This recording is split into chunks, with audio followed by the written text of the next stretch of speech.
The Galactic Council chamber fell silent as the holographic display flickered to life. Ambassador Zixthor of the Krellian Empire leaned forward, his crystalline eyes narrowing at the impossible readings before him. For 300 cycles, the galaxy had dismissed humanity as a primitive species, barely worthy of their observer status in the Council. That perception was about to shatter. Mia Rodriguez stood at her station aboard the ISS Endeavour, monitoring the deep space telemetry with practiced precision. Her fingers danced across the haptic interface, triple-checking the data that had just come through. 27 years old, with sharp brown eyes that missed nothing, she had earned her position as Chief Communications Officer through sheer brilliance. But nothing in her training had prepared her for this moment. "Max, you seeing this?" She called across the bridge, her voice steady despite the adrenaline coursing through her veins. Commander Max Chen left his tactical station and moved to her side, his military bearing evident in every step. At 32, he was one of the youngest commanders in the Earth Defense Fleet, known for his analytical mind and unshakable calm under pressure. He studied the readings and his jaw tightened. "That's impossible," he whispered. "That signature, it's massive."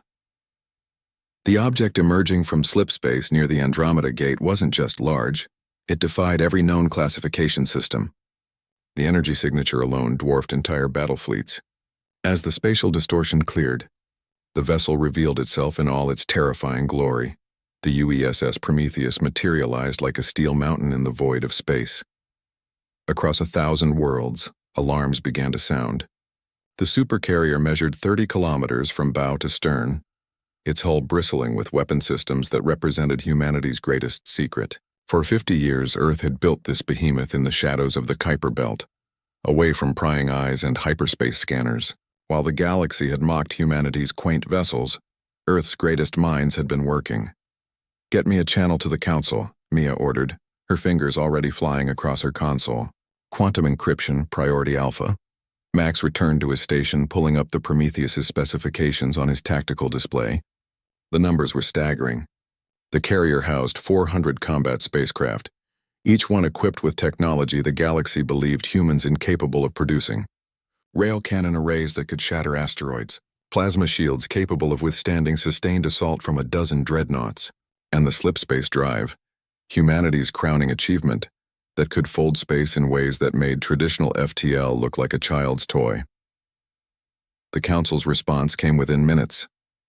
Ambassador Zixthor's holographic form materialized before them, and for the first time in recorded history, the proud Krellian looked genuinely shaken. "Humans," his translated voice carried a tremor. "What is the meaning of this? This weapon?" Mia glanced at Max, who gave her a subtle nod. She squared her shoulders and faced the ambassador with unwavering confidence. "Ambassador, allow me to introduce the USS Prometheus, flagship of Earth's defense fleet. We've remained silent observers long enough. The Vaxan invasion threatened 17 systems, including 3 with pre-spaceflight civilizations. The Council has debated for 6 months while worlds burn. Humanity will debate no longer." The implications rippled through the galaxy like a shockwave. The Vaxan Collective, a ruthless species that had conquered 12 systems in 2 years, had seemed unstoppable. Their battle swarms overwhelmed defenders through sheer numbers and brutal efficiency. The Council's elegant ships, designed for ceremonial displays and light skirmishes, had proven woefully inadequate. Max watched his tactical display as the Prometheus began launching fighter wings. The coordination was beautiful. Hundreds of craft moving in perfect synchronization, each pilot handpicked from Earth's best. He felt a surge of pride. These were his people. Humanity had been underestimated, dismissed, even ridiculed. No more. "The Vaxan fleet is 3 hours from the Helios colony," Mia reported, tracking the enemy's progress. "Population 42 million. The colony's defenses won't last 20 minutes against that swarm. The Prometheus can reach them in 90 minutes, Max calculated, his mind racing through tactical scenarios. If we push the slipspace drive to maximum. The Council chamber erupted in chaos as the implications became clear. Humanity wasn't asking for permission. They were acting. The carefully maintained political balance of 3 centuries was crumbling. "You cannot do this," Zixthor protested, but his voice lacked conviction. "The protocols, with respect, Ambassador," Mia interrupted, her voice cold as ice. "We can. And we will. Earth has honored every treaty, followed every protocol and watched silently as the Council's indecision cost millions of lives. If the galaxy's great powers won't act, then the galaxy's primitive humans will. The Prometheus engaged its slip-space drive.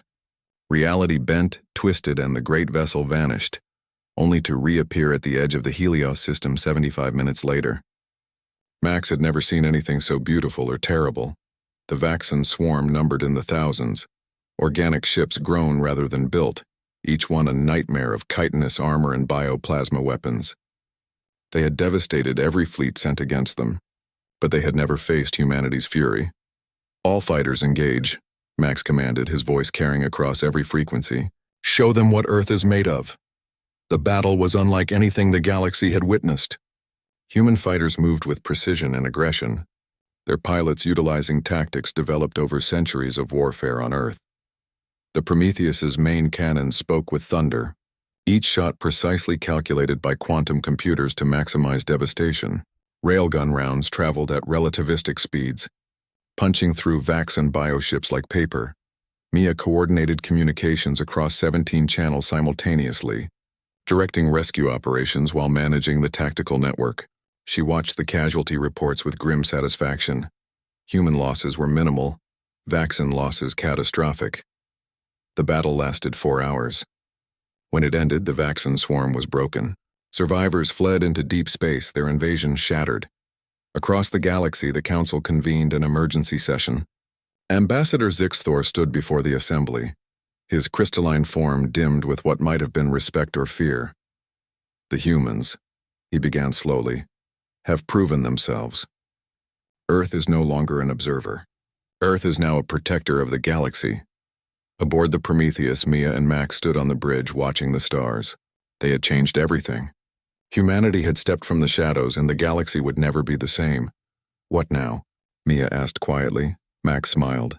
Now we show them what humanity truly stands for. Not just warfare, but protection, justice, hope."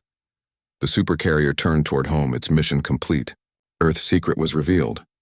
But the galaxy had learned something far more important. Humanity might have been young, might have been underestimated, but they would never stand idle while others suffered. The age of human passivity was over. The age of humanity's guardianship had begun.